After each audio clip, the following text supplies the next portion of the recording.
جربتي قبل كده صينية البطاطس باللحمة المفرومة؟ طب تعالي اقولك هتعمليها ازاي. حطيت بطاطس مقلية محمرة وبعد كده عصقت اللحمة وحطيتها من فوق الوش، كله مستوي في بعضه.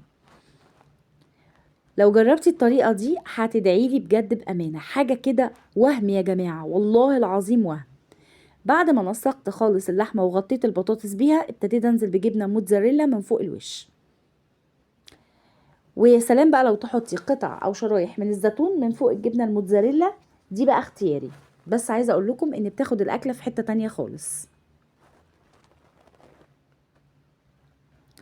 غطيت الطبقة بالموتزاريلا وادخلها الفرن. تعالي بقى كده واحدة واحدة نشوف هنعصج اللحمة ازاي ونشوف عملناها. بصلة على الني يا جماعة، ما بشوحش البصلة، بحط اللحمة المفرومة والبصلة مع بعض، وببتدي ان انا احط الفلفل الاسمر والملح، لو عندك بابريكا بتحطيها، بتحطي شوية كاري وبتحطي شوية كركم، بتحطي بصل بودر وتوم بودر، وتنزلي بمعلقتين كبار من الصلصة، وتقلبي تقليبة كويسة، تبصي تلاقي المكونات كلها اختلطت مع بعضها. عايزة اقول لكم ان الوصفة دي جبارة جبارة جبارة.